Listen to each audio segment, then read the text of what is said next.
Welcome to another episode of our show. Jer is back with us this week, and this is where we share personal development ideas and we talk about them. So each week we're bringing an idea to the table. This week it's Jer's turn.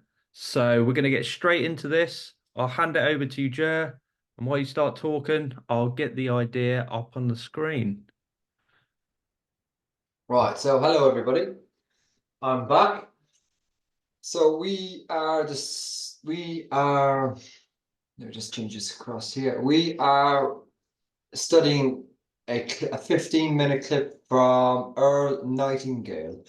And he did this 15-minute clip back in 1923, I think it was. And it's a clip on decisions. So we pick something from the clip every day. We do this actually. And we speak about it because there's so much knowledge and depth in Earl Nightingale and his work that there's just golden nuggets in every single line, and you just have to digest it and dissect it and see what we can get out of it. So I listened to Decisions twice today, actually. So I listened to it for half an hour today. So what I got from it today was at the very start of the clip, and he said, we have learned that we are the only species on Earth whose natural state is one of disorientation, and therefore each of us must create our own world. That is massive. And there is a lot in that line. There is a lot to discuss on that tonight. So we have learned, and not many people understand this, we are disorientated in our own environment. So we have learned that we are the only species on Earth whose natural state is one of disorientation. So therefore, we must create our own world. So what he means in this is we do not blend into our environment. We do not blend in. We're kind of pink, or we've got colored skin, or we've got many different shapes of colored skin. We do not blend in with our environment. A cheetah, a lion, they blend in. They're yellow in color. They blend in with the grass. A chameleon can blend in with a tree. It can change colors to blend in with trees. Stick insects blend in with the sticks of a tree. A polar bear is white. Its environment is white.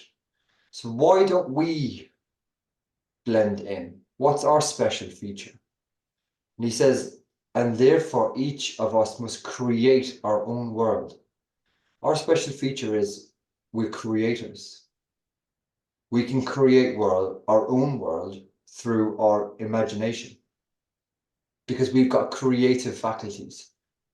We've got will, perception, imagination, intuition, and reason. And I'll go probably into those, we'll speak about them a little bit later, but we create through thought, through our mind. So even though we don't realize it, we're always creating. Like I've got a dog, for instance. The dog doesn't go, my dog Bertie doesn't go to me, oh, I might go for a walk down this lane today, or I might go, for a walk here, or what food shall I eat today? He doesn't make the decisions. I make the decisions for him because he's a dog. Everything between me and that dog, we're all the same, except for my brain, for all those creative faculties. He doesn't have those. He's got all the senses, smell, touch, hear. He's got greater senses than us. That's his actual speciality. He's got great senses. But ours is our imagination, our thought. We create from our decision making. That's why it's so important. So what Earl is trying to get here is you're creating your own world through your own decisions. But a lot of people are making their decisions unconsciously. They're not making conscious decisions. So they're going through life, they're drifting through life, where a very small majority of people actually are thinking about what they want in their life and thinking about their own decisions and how they want to actually live their life. But going back to creators, because everything in this world created from thought, like this glass, was created in someone's mind. Someone had to think of the shape of the glass. So the thought is held in your mind first, and then you create it. So we're always creating. And then if you're in work and you're creating, you're in your most happy place because we're designed to create. And most people don't do that at work. Most people are just going about their days in a competitive world. They're not creating. So it's a bit kind of brain dead. So that's why 80, was it 60 to 80% of people don't like their jobs? Some ridiculous statistic like that. They're not happy in their work. They're not happy in their work because they're not creating. They're just bringing order to a society. It's not creating. They're not making anything new. They're not using what we were given to use, our special features, our will, perception, imagination, intuition, reason. We were given these special like features for a reason to create anything we want for our lives. We can create absolutely anything we want for our lives. You just have to think about it. And then you just write it down on a piece of paper and then make it become a reality. So there is loads in there in that little paragraph. Absolutely loads in it. And I think the more people that understand about the creative faculties, the better world we have, because everybody can create a happier and more prosperous life for themselves. That's what we were born to do.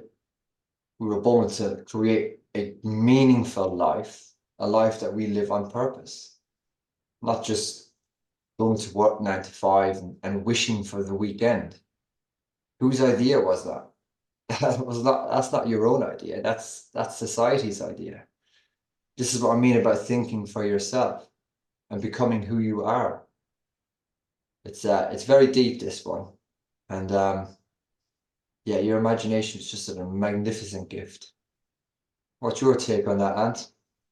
Yeah, it is absolutely massive, this. And I think you've covered everything to a degree. And like you said, we are here to create. We've been given those creative faculties for a reason. The reason is to use them to create, but no one tells us that. And I think the reason why we're disorientated is we're kind of plunked here and then we don't really know what to do with ourselves. We might take a job because we've been influenced to take that job, but we didn't really use our imagination to sort of think through and decide what we actually want.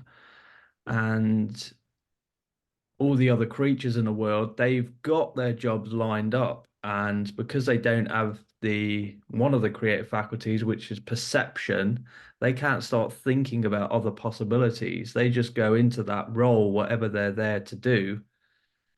And therefore, they're not disorientated, but we are because we have that power of choice. We can see things in our mind that other people can't see. And you're talking about the physical senses, like our sight and our hearing, they're all limited senses. We can only see so far, we can only hear a certain amount, but our imagination, no one has measured how far that extends to. So these creative faculties have never been beaten. Everything that is ever created was once considered an impossibility and like not a logical thing to try and create, and yet it's been created. And we can think about the obvious ones are like man-powered flight, for example, flying to the moon. And probably if we asked like my parents, online banking, things like that, they would have said that's totally illogical. That's never going to happen ever. And yet people have worked it out, and they've only worked it out through using these creative faculties. That's the only way they've done it. And like you said, Joe, we're always creating, whether we know we are or we're not, because by default, we're still creating. And therefore, what Earl's saying here is each of us must create our own world.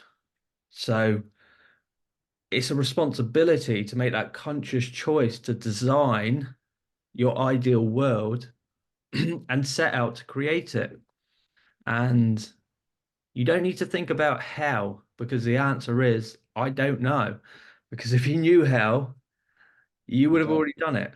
So you've just got to write it down, commit to it, and use one of the creative faculties, which is will.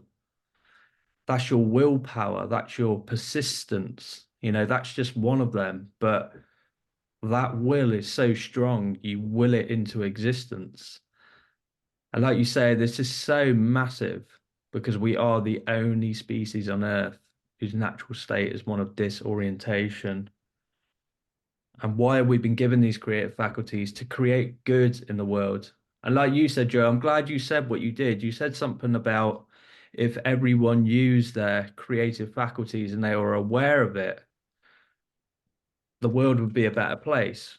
And I love that because the vision for Be the Limitless You is a world where all people use their creative power to make a positive impact. So that's the vision for Be the Limitless You. And when I say creative powers, I'm referring to the creative faculties. So I'm quite happy you said that, mate. Yeah, they're like superpowers. Like, we don't have to react to everything. Yeah, I know we're talking about basic stuff here, like, thought and reacting, but we have the choice to, if a situation comes, we have the choice to not react to that situation, and take a minute and respond. We have these powers, like, if using my dog's analogy, even little dog comes up to me, can't like, sometimes they just in their instinct is to, do what they do, and that's all. He can't just go like, oh no, I'm too busy today. I'm just going to go off and read the paper or what.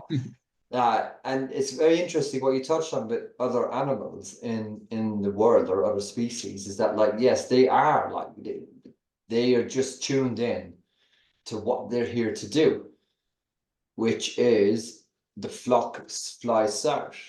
The flock of birds fly, wherever they fly north. I watched a documentary before about these butterflies. It took 4 generations for them to migrate from North America down to South America and then back up again in a circle. It took 4 generations.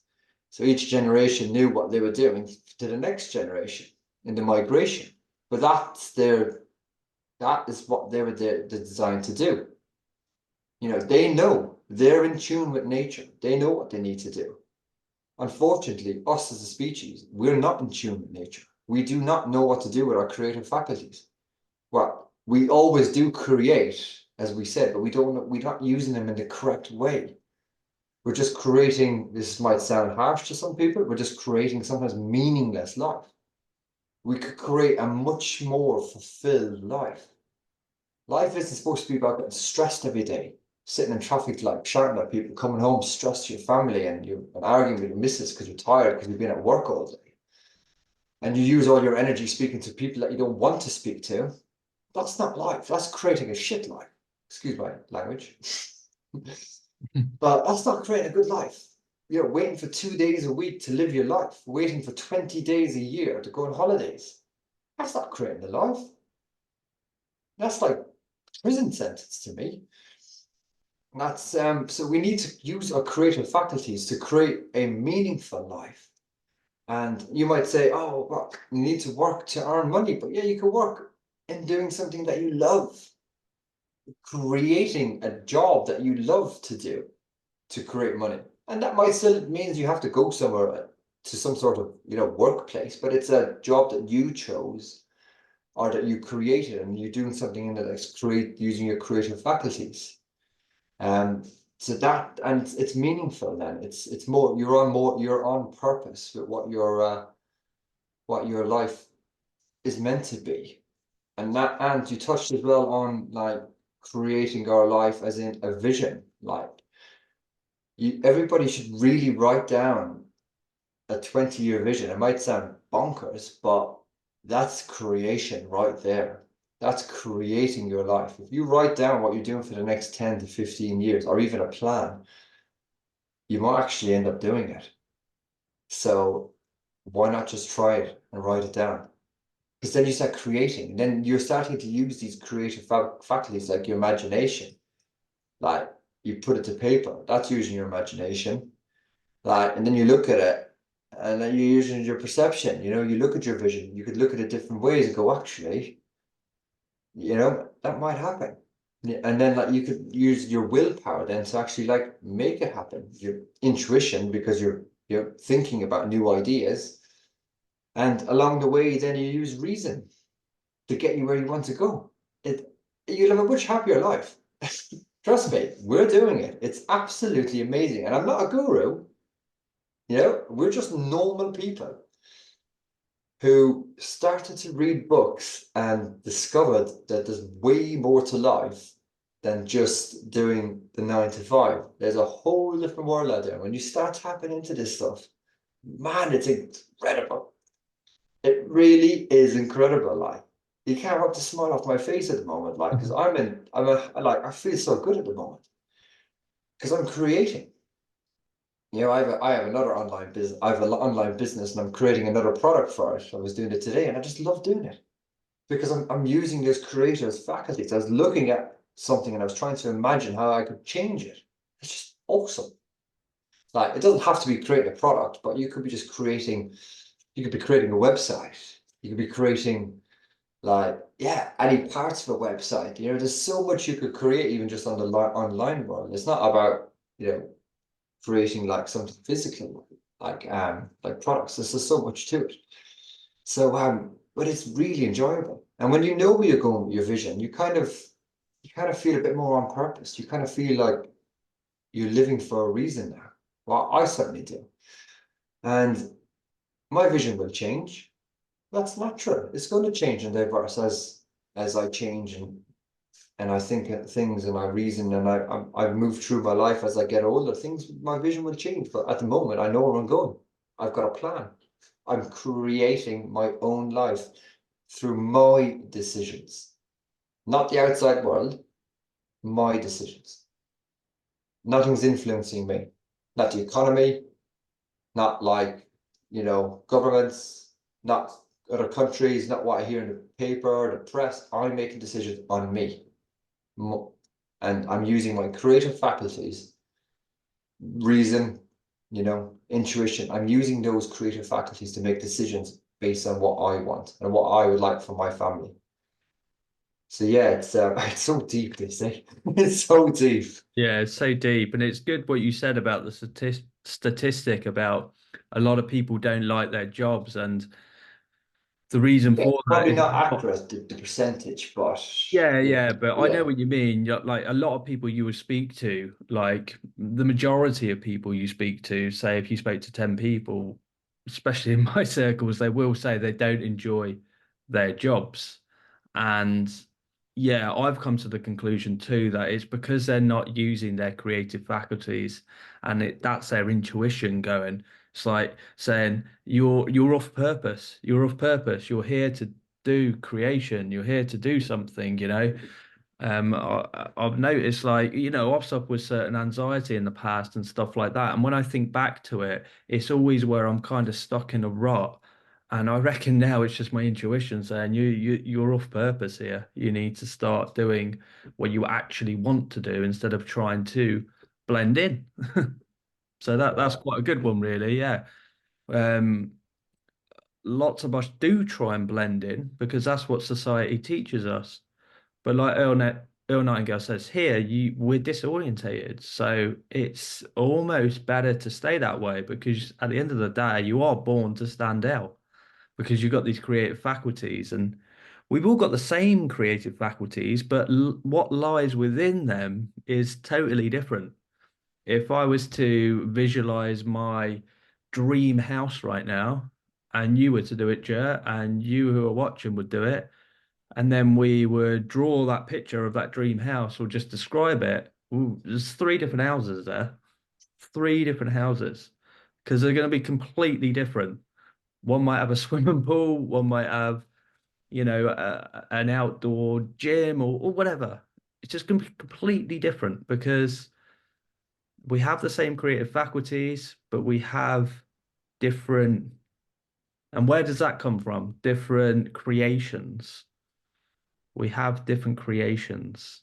So these people who are not happy in their job, it's probably because they're not using their creative faculties. Now, at the moment, like today, for example, I've been creating a free workbook. All right. So I'm in business. Business is all about bottom line profit at the end of the day. We want to give value, yes, but if you're not making any profit, then you don't have a business. So I'm creating a free workbook, but I was loving it because why? Because I'm creating something. It was much better than doing any sales work or, just much better. And like, I know what's happening now. I know what's happening. Even when my daughter, she's like 7 years old, and whenever she's upset or something like that, I'll always say, "Oh, do you want to go and draw me a picture?" Straight away, mood changes, comes back with a picture. 5 minutes later, maybe 10 minutes, all happy, mood completely changed. Yes, she's a child and they go up and down, but the creation there certainly has something to do with it. And I don't know anyone really who's not happy when they're creating. Like it's just, and that just tells you everything you need to know. Yes, good point. And we're always creating, like you say, if some negative energy comes into us, like criticism or something about someone else, which is a negative conversation, we can start thinking bad about that person, and then we're almost creating our own world again because we're bringing ourselves down and our thoughts down, which brings our energy down. And I know me and Joe, we've installed loads of habits that not habits that we've created, but we've created our own world because we've installed these new habits for our life. They're not new habits. Like the 5 a.m. Club, for example, is a book written by Robin Sharma, isn't it? Yeah. Loads of people are doing it all over the world. And me and Joe have just started doing it. We're on like 50 days or something now. So it's not a new idea or a new creation, but because we brought it into our own life, we're creating our own world because now we're going to bed at different times. We're getting more done in the morning. We've added meditation in. Again, not a new idea, but a new addition to our life. And therefore, our relationships have improved as a result. Our businesses have, our energy has, our mental well-being, our physical health, so many benefits. And that's a way of creating your own world. Yeah, very good point. Because you can create a negative world or you can create a more positive world. So yeah, we decided to do all add these um habits into our life to create a better life for us. Because we both wrote down our visions. Well, you had your life vision before mine, and I haven't done mine too too long ago, to be quite honest. I've always had goals and stuff, you know what I mean? Yearly goals and that for the last couple of years, but I didn't have a really kind of had an idea in my head of a life. But until I wrote it down on paper, right, it took me about an hour to do it because it was already in there. I just never really put it to paper. And now I look at it all the time. I've got it back there in my book on my desk. And it changes. Something changes in your brain when you start having a vision because your subconscious is now working on something, and you need to keep looking at it and reminding yourself of it. That's why it's good to break it down to maybe a 10-year and 3-year and 1 year vision, because then you've got something to work towards. But it's a positive creation, and if we didn't have the vision, then we wouldn't have induced the new habits because we looked at the vision and went, that's an awesome life we want to live. Like, when like 20 years from now, when I'm like 49, is it?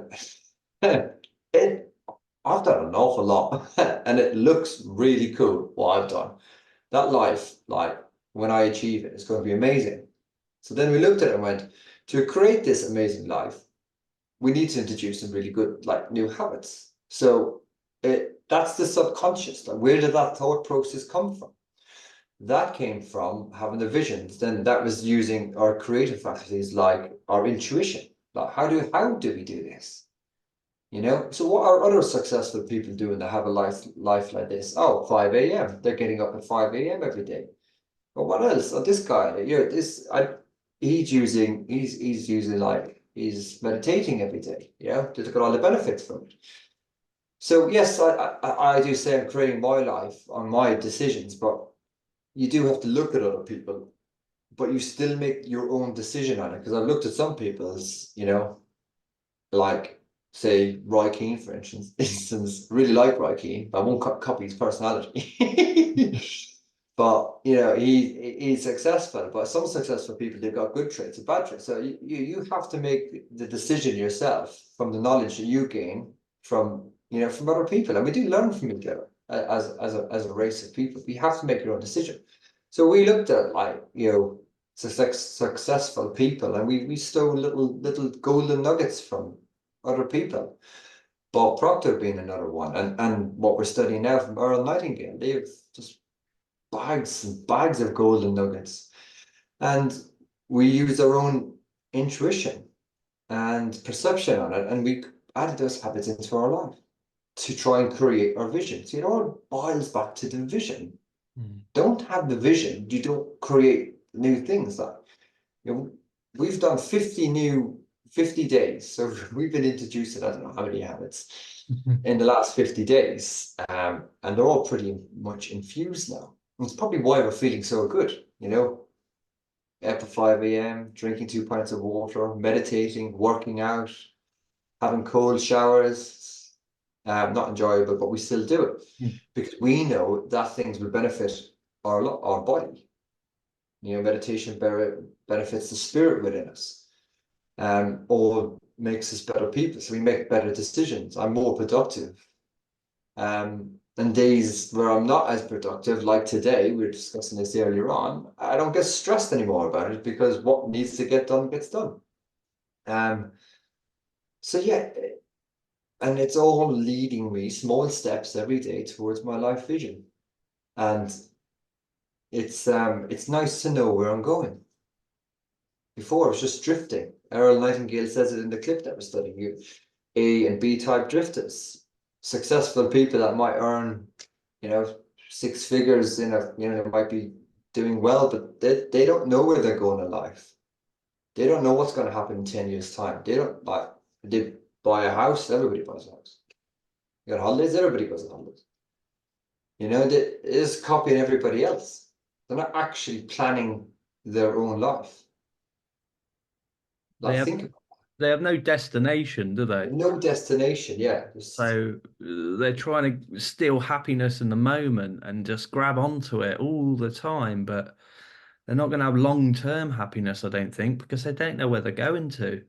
no. And I think Um, that's why we've got a lot of stress at the moment, a lot of mental health problems because people don't know where they're going. They're getting stressed out because they're not living a purposeful life. And as I said, they could be earning 6 figures, they could be really happy, they could be two manager roles in their office jobs, have 2 kids in a nice home, paid off half their mortgage, and they're stressed off their head and they're arguing. And then they're going to go to Dubai because it's a really nice place to go, and they go there because it's like awesome. And they go there and it's like this doesn't feel like what I looked on Instagram and TikTok. This isn't. I'm still stressed and unhappy. I'm still arguing with my wife in this 4-star hotel that we spent a fortune to get because they're not true happiness because they're not creating their own lives. And this is where like midlife crisis comes from. Some people get to like 40 and they go 40 and they go, I'm halfway through my life. And they have a breakdown because they have a realization that I've done absolutely nothing with my life and I'm halfway through it. And they have a breakdown. And that's the realization within the subconscious going, you haven't lived on purpose for the last 40 years. In the last 20 years of actually your thinking adult life, you haven't lived on purpose. You're not happy within you, and you have a breakdown. People like leave jobs straight away. They just, have an absolute breakdown, and that is exactly why the reason they're not living on purpose. and they're not happy within, and then they change their whole life. They leave their job, they go do something else, and then they're really happy. They found something that they love. They're probably in a more creative role. Like, you ever hear the stories where I've heard a story where a doctor like quit it all and he went to Thailand. Now he was set up a cocktail making hot little bar by the side of the beach because he realized he wasn't happy in his life. And now he's like living his like creating in Thailand. This you have to live on purpose. And it has to be your decision. And that takes a lot of self inner work. You need to kind of look within yourself to discover who you are. And that's what your book's about, Ant. Ant's got a really good book. It's basically Who the Hell Are You is the name of the book. Um, which is all about finding who you are, and it's actually getting launched at the 1st of March, isn't it? March, yeah, we're nearly. Launching it, yeah. So, and it's really good. It's about discovering who you are. It's on purpose with like what the discussions we're talking about now. Yeah, you have to discover who you are to find out what your life purpose is. And it's a lot of thinking about yourself. And like you mentioned, the vision, because it's key. You do have to write your vision down, but it does start with the creative faculties again. Yeah, So you're if correct. you're going to write them down straight away, you're sort of you're almost skipping a step, really. You need to go somewhere quiet, close your eyes and think. Not think about what you think you could get. Think ideal situation. Money's no issue. I can't fail. Close your eyes. What's coming up? Things will naturally come up, as you know. And then you spend a little bit of work doing that. Wallace D. Wattles in The Science of Getting Rich actually says this is the hardest work a person can do is simply sit in a quiet space somewhere and think up a vision. And you create it because it's funny because it's a natural creation that's almost as if it was already there. It's like, which is mad, really. Because you're just thinking, what do I want? And things pop up. You're not trying to create things. And then it's not until you transfer it down onto paper, then you can start reasoning with it. And like Joe said, you need a 20-year vision because you start at the end. Creation is an end result, right? So if you're creating a vision, you need to create the end and then you start reasoning with it back through the years like what can I do in 10, what can I do in 5, 1 and quarterly. So yeah, it's absolutely massive. And a lot of things that stops people from doing this, think about what would I want if money was no issue and I knew I couldn't fail, is they feel they can't do those things, so they won't even try and think up a vision, let alone put it on paper because that would just be insane. And I know because I was one of these people, because I thought, well, I couldn't do that. That person can do it, but I can't. And that's why I wrote my book, Who the Hell Are You? Because I moved a couple of limiting beliefs, my life began to change. And I read a line that said, it's never too late to be who you truly are. So I thought, who the hell am I? So I moved loads of stuff.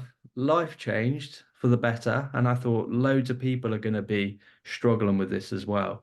And what I learned was that once I understood myself and that I was just a confluence of old conditioning, and I knew how that old conditioning was formed, and a lot of it just wasn't true, but it was fixed ideas in my subconscious.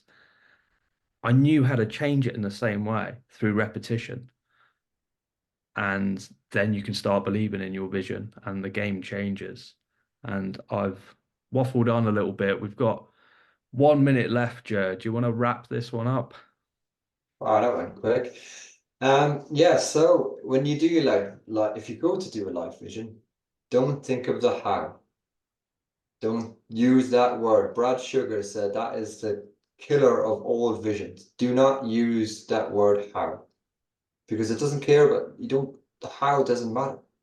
Just write it down and use your imagination and all your gifted creative faculties. Use the gifts that were given to you to create, and you will live a much, much more purposeful, happy, fulfilled life for you and your family, and more than likely the people in your environment who are around you. So if yeah, you've changed you, change yourself, and you change your environment naturally, and you'll attract more people like yourself to you. Use those amazing powers. Wow, what a great ending. We'll see you in the next one, guys.